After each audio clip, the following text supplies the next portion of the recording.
नमस्कार दोस्तों, स्वागत है आप सभी का एक बार फिर से अड्डा एमसीक्यू जीके में। दोस्तों, आज हम चर्चा करने वाले हैं जो दोस्तों हमारी भूगोल की सीरीज चल रही थी उसका दोस्तों आज भाग 7 है। और दोस्तों इस भाग 7 में प्रश्नों के लेवल को थोड़ा बढ़ाया गया है। और दोस्तों इससे पहले भाग 6 आ चुके हैं, अगर आपने नहीं देखा है तो प्ले लिस्ट में जाकर उनको देख सकते हैं। शुरू करने से पहले अगर आपने इस चैनल को सब्सक्राइब नहीं किया है तो इस चैनल को सब्सक्राइब करें, पास में स्थित बेल आइकन को प्रेस करें ताकि समय समय पर आपको अपडेट मिलते रहें। तो बिना देरी के शुरू करते हैं दोस्तों आज के पहले प्रश्न के साथ। आज का पहला प्रश्न दोस्तों वायुमंडल, यहाँ पे दोस्तों वायुमंडल है। वायुमंडल की परत या परतें, वायुमंडल की परत या परतें जो एप्पलटन परत के नाम से जानी जाती है वह है। तो दोस्तों एप्पलटन परत के नाम से जाने जाने वाली परतों को कहते हैं दोस्तों F1 व F2 परतें। और दोस्तों इसमें दोस्तों शॉर्ट रेडियो वेव यानी दोस्तों लघु रेडियो वेव परावर्तित होती है। और दोस्तों जिसके फलस्वरूप पृथ्वी पर रेडियो, टेलीफोन, टेलीविजन एवं रडार आदि की सुविधा दोस्तों प्राप्त होती है। और दोस्तों जो संचार उपग्रह होते हैं, संचार उपग्रह दोस्तों इसमें ही दोस्तों उपस्थित होते हैं, यानी इस मंडल में ही दोस्तों संचार उपग्रह होते हैं वे उपस्थित होते हैं। तो एप्पलटन परत के नाम से जानी जाने वाली परतें हैं F1 व F2 परतें। तो स ऑप्शन होगा इसका सही उत्तर। चलते हैं अब अगले प्रश्न की ओर। अगला प्रश्न है दोस्तों सामान्यतः दीर्घ ज्वार एवं लघु ज्वार के मध्य का अंतराल है। तो दोस्तों दीर्घ ज्वार व लघु ज्वार के मध्य का अंतराल दोस्तों यहाँ पे है आपके, यहाँ पर थोड़ा दोस्तों मिसप्रिंट हो गया है, यहाँ है दोस्तों 7 दिन। यहाँ कितना है दोस्तों 7 दिन। तो ब ऑप्शन होगा सही उत्तर। यहाँ पे दोस्तों ध्यान रखिएगा 7 घंटे नहीं है, यहाँ पर 7 दिन है। तो ब ऑप्शन इसका राइट आंसर हो जाएगा। चलते हैं अब अगले प्रश्न की ओर। अगला तीसरा प्रश्न है दोस्तों भूमि पर एक दूरी 3 फुलौंग गुणसी गज 2 फीट एवं 7 इंच मापी गई है जिसकी समतुल्य प्रतिनिधि भिन्न होगी। तो दोस्तों इसकी समतुल्य प्रतिनिधि भिन्न कौन सी होगी? ये होगी दोस्तों 1:26,635। तो स ऑप्शन इसका सही उत्तर होगा। चलते हैं अगले प्रश्न की ओर। अगला चौथा प्रश्न है दोस्तों प्रतिनिधि भिन्न यानी 1:2,53,440 का निम्नलिखित में से कौन सा सही रूपांतरण नहीं है? अब दोस्तों ये दे रखा है आपके 1 इंच, यहाँ पे दोस्तों बराबर है सभी में 1 इंच बराबर 740 गज, यानी दोस्तों ये इंच जो दे रखे हैं आपके 2,53,440, इसमें दोस्तों 7,040 गज होते हैं। और दोस्तों दूसरे की बात करें तो 1 इंच बराबर 32 फुलौंग ये दे रखे दोस्तों आपके 2,53,440 में, यहाँ पे भी दोस्तों 32 फुलौंग होंगे। और दोस्तों स ऑप्शन है जो आपके सही उत्तर हो जाएगा। हमें नहीं के बारे में पूछा है कि कौन सा रूपांतर नहीं है, तो दोस्तों यही इंच है, लेकिन 21,120 इंच नहीं है दोस्तों, यहाँ पे 2,53,440 इंच है। और दोस्तों चौथा भी आपके 1 इंच बराबर 4 मील हो जाएगा, यानी दोस्तों 2,53,440 इंच में होगा आपके 4 मील। तो स ऑप्शन हो जाएगा आपके दोस्तों सही उत्तर। ये इसका इस भिन्न का दोस्तों सही रूपांतरण नहीं है, तो स ऑप्शन इसका राइट आंसर हो जाएगा। चलते हैं अब अगले प्रश्न की ओर।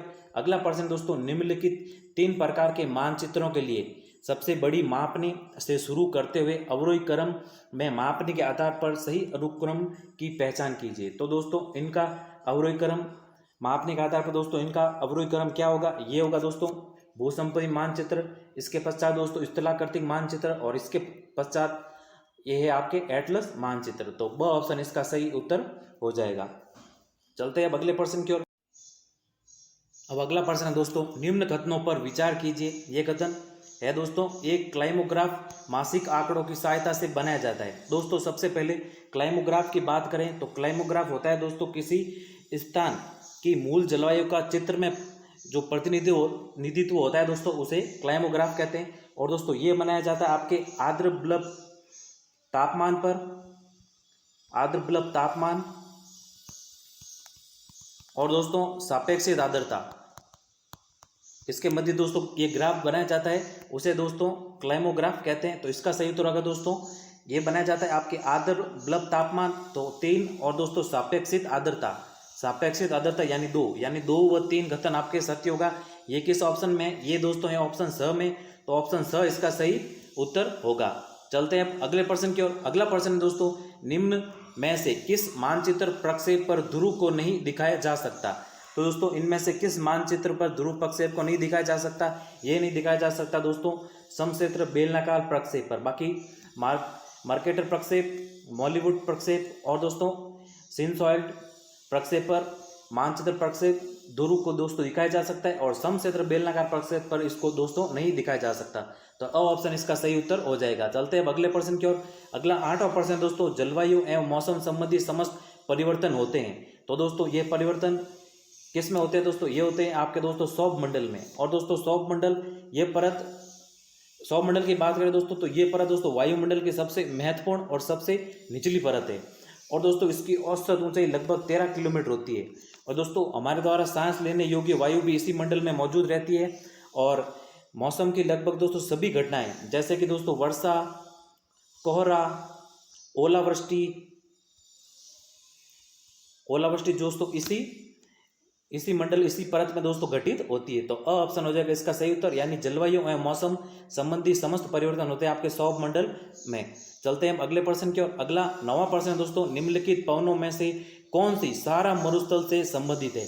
तो दोस्तों इनमें से कौन सी है जो सहारा मरुस्थल संबंधित है? यह है दोस्तों आपके हबूब। कौन सी पवन है दोस्तों? हबूब। और हबूब का दोस्तों मतलब होता है दोस्तों पानी का बुलबुला। इसका मतलब क्या होता है दोस्तों? पानी का बुलबुला। और ये दोस्तों दक्षिणी सहारा, ये दक्षिणी सहारा की दोस्तों गर्म पवन है, गर्म स्थानीय पवन है।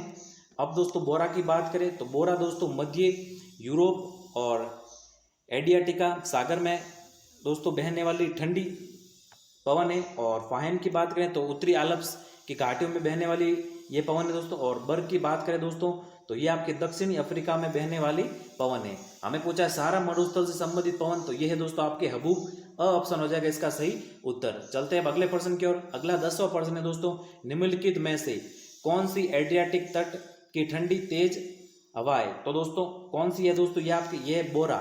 क्या है दोस्तों? बोरा। और ये बहती है दोस्तों आपके मध्य यूरोप और उत्तर पूर्वी पर्वतों से और ये ठंडी हवा है। कैसी हवा है दोस्तों? ठंडी पवन है।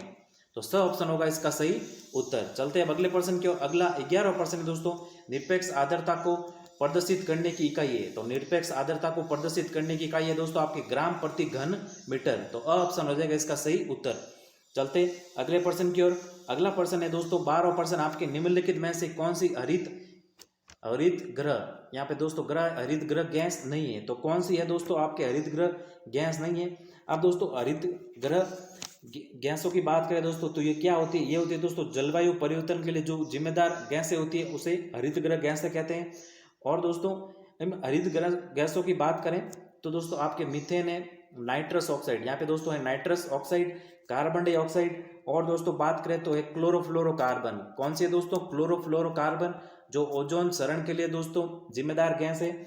और एक है दोस्तों आपके ओजोन गैस।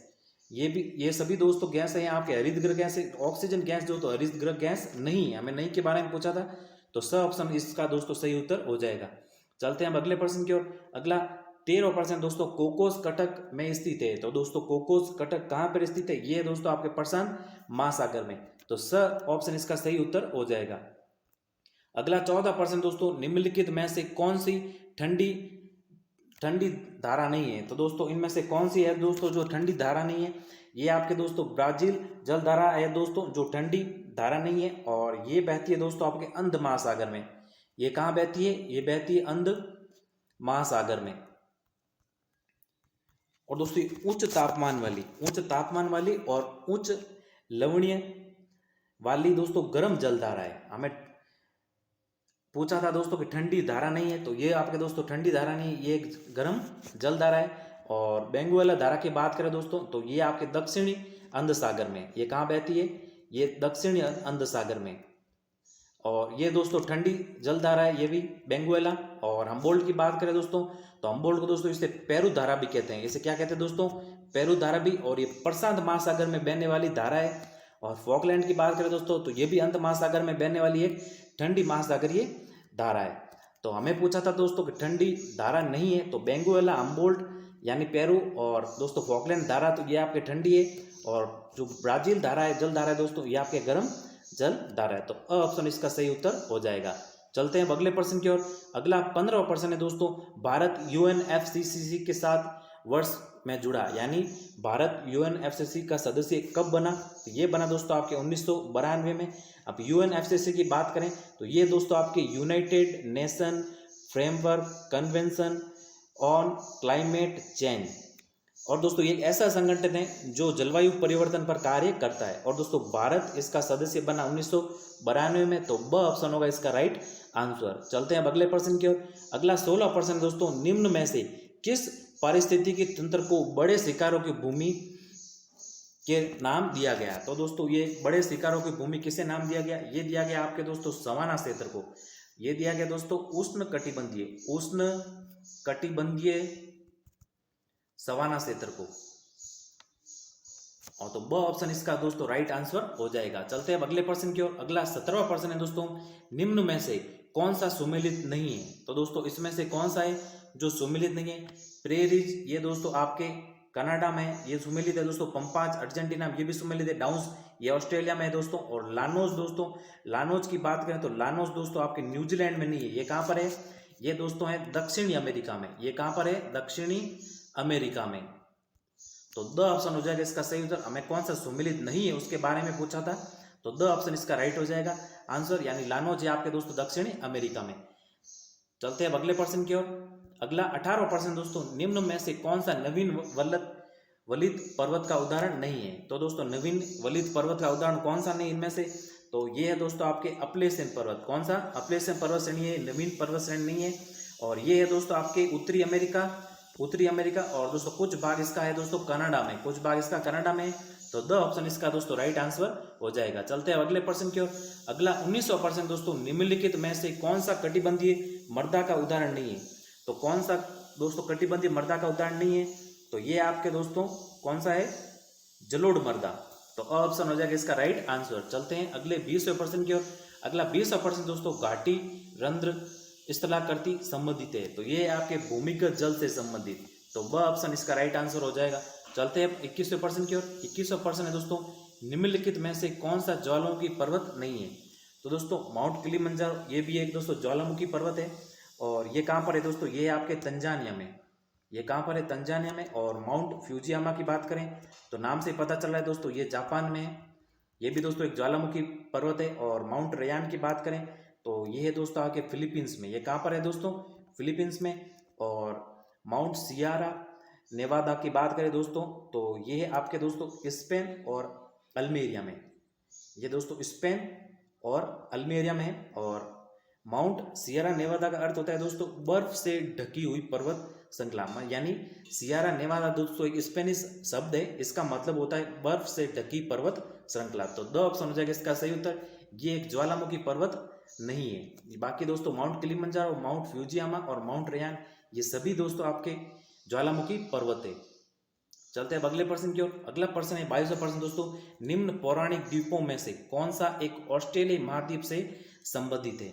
तो दोस्तों कौन सा द्वीप है जो ऑस्ट्रेलिया महाद्वीप से संबंधित जो पौराणिक द्वीप है? ये दोस्तों आपके शक द्वीप। ब ऑप्शन हो जाएगा इसका राइट आंसर। चलते हैं 23वें प्रश्न की ओर।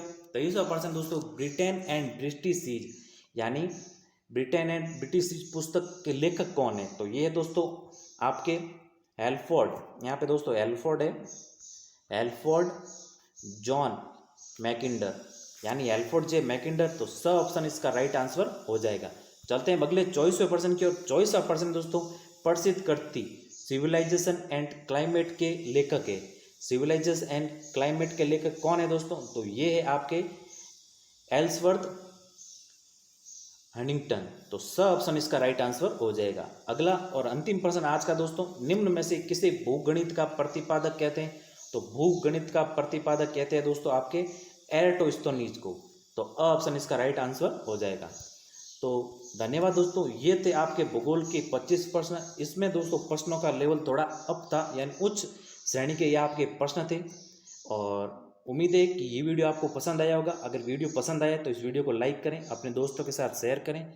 और दोस्तों इस चैनल पर अगर आप नए हैं तो इस चैनल को जरूर सब्सक्राइब करें। मिलते हैं नए वीडियो में कुछ नए प्रश्नों के साथ, और जल्दी दोस्तों अच्छे लेवल के और उच्च लेवल के दोस्तों प्रश्न जल्दी दोस्तों इसका अगला भाग आएगा, 8वां भाग है जो दोस्तों जल्दी आपको आपके इस चैनल पर दोस्तों अपलोड कर दिया जाएगा। तो धन्यवाद, मिलते हैं नए वीडियो में नए प्रश्नों के साथ। तब तक के लिए जय हिंद, वंदे मातरम।